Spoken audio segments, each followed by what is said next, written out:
Saturday night, I got some really big news. It was wild. It was a video of Urban Meyer at a bar after the Bengals game with a woman that is not his wife. And she was in his lap, by the way, in his lap, like kind of dancing on him. And I remember in real time, I am in the car with my fiance. We're driving to the grocery store. And I'm like, screen save this. You got to get this. I was afraid it's going to, get deleted off the internet. And I'm doing the math. I'm like, oh my gosh, like this really is Urban Meyer. It's the outfit he was wearing after the game. Like it's literally, oh my gosh, that's really Urban Meyer. And I know it's a world where you can fake stuff and there's deep fakes and Photoshop. And there are doppelgangers. Occasionally you see a guy and it looks like Baker Mayfield. It looks like Brett Favre and it's not actually them.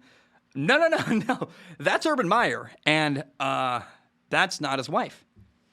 And then my next thought, I'm going to the grocery store and I'm like, well, if you're Urban Meyer's like, PR, whatever lady, I thought for sure Urban's going to deny. Oh, it wasn't me. It's a guy who looked like me. Now, unfortunately, apparently it happened at a bar that Urban Meyer owns, which is that's a bad deal. And so instead of denying, he came out and he apologized to his wife, his family, his team, and the Jaguars owner, Shad Khan. And look, I've tried so very hard to be patient and fair with this guy. Like, I've done everything I can. I feel like sometimes I'm even bending over backwards, like saying stuff just to be the devil's advocate, to give Urban Meyer what I believe is a fair chance. And there's been red flag after red flag, bad reports and questionable moves and this and that. Like, again, I still will never understand why he gave Gardner Minshew so many reps early on in training camp, which took away reps from their starting quarterback, Trevor Lawrence, only to trade him away. Like, there's so many little moves, and maybe the C.J. Henderson move was the right one. It's hard to tell yet. It's too early. But to me, this action after a game with another woman, I'm out. I'm done. I can't do it anymore. Urban Meyer always talks about developing young men and God and, sharing the gospel and stuff. It's all bull honky. I can't. Come on. It's so disingenuous now. I've gone out of my way to give this dude every benefit of the doubt. And part of holding someone accountable and being fair, part of being fair, I already ruined what I was going to say. Part of being fair is holding someone accountable. And to me, Urban Meyer has lost all accountability. Like, you can cheat on your wife and win football games. And I got to admit this now. I've cheated on someone. And it's like, I would be a hypocrite to not acknowledge that. I've made that mistake. It's a terrible thing. I learned a lot from that. But you can cheat on someone and win football games. What you can't do is give a bunch of self-righteous talk and then go to a bar with another woman after losing a game on national television. Again, cheating happens. It's not that. It's bad decision-making. It's your head coach is now a distraction. That's the real problem I have. You can be immoral and be victorious, I guess. I don't like that. That doesn't make me feel good, but that is reality. But I've never, ever heard of an NFL coach doing this. Like, what? And it kind of, to me, screams of a guy who, he's a college coach who, when you're a college coach, you're like the king of your little town. You have all this power. And in the NFL, it's not the same. He owns, how many other NFL coaches own a bar in the college town they used to coach? Urban Meyer's becoming a distraction. Now, the one thing this does, in my opinion, with Urban Meyer, for better or worse if you're a Jaguars fan, look, there were rumors a while back that Urban Meyer might leave to take like the USC job or something. You can't go to USC and recruit now. If you're Urban Meyer, you lost all credibility.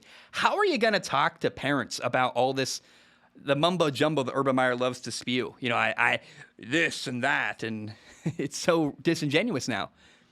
You were what, midway through the year with Jacksonville and you quit, and now you want my son to come play for you? That's a terrible, you can't win that recruiting pitch. Now, Urban Meyer, for better or worse, is now locked into Jacksonville. He's stuck there. And I don't know if that's good. I don't think it's good for Jacksonville.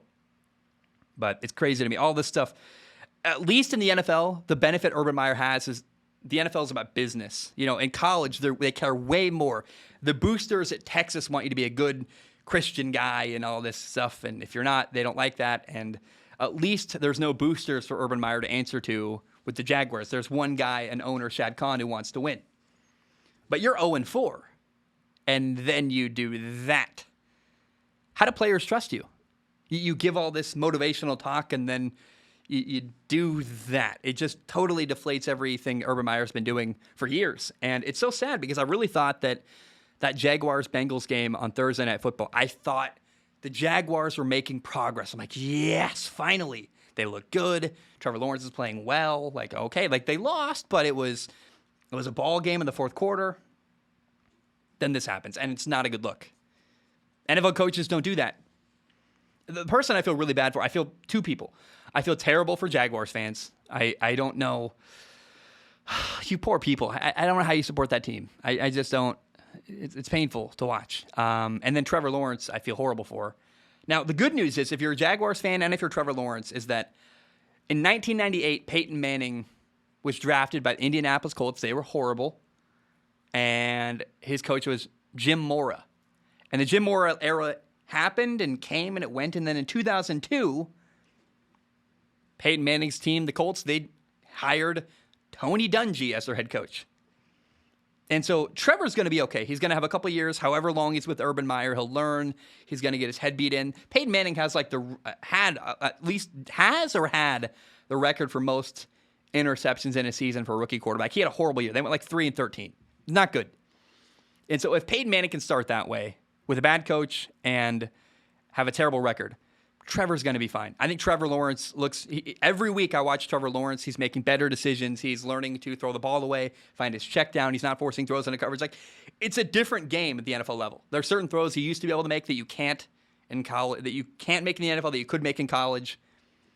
Trevor's getting better, and whatever happens with Urban Meyer, for better or worse, he's going to be able to weather that storm, and his career is going to be just fine. I shared my concerns about Trevor Lawrence going into the year. Part of that was I try to play the devil's advocate all the time. Part of it was he's never lost before. I look at Trevor's attitude, how he's carrying himself, how he's playing on the field. He's okay. He's not crumbling under the weight of losing. He's nothing like that. He's totally fine. Urban Meyer, I don't trust at all. Trevor, I do. Trevor's going to be okay, and I hope they get a better coach in Jacksonville. But whatever happens there, just know that your young quarterback, Trevor Lawrence, your future quarterback your fantastic franchise quarterback, it's all good.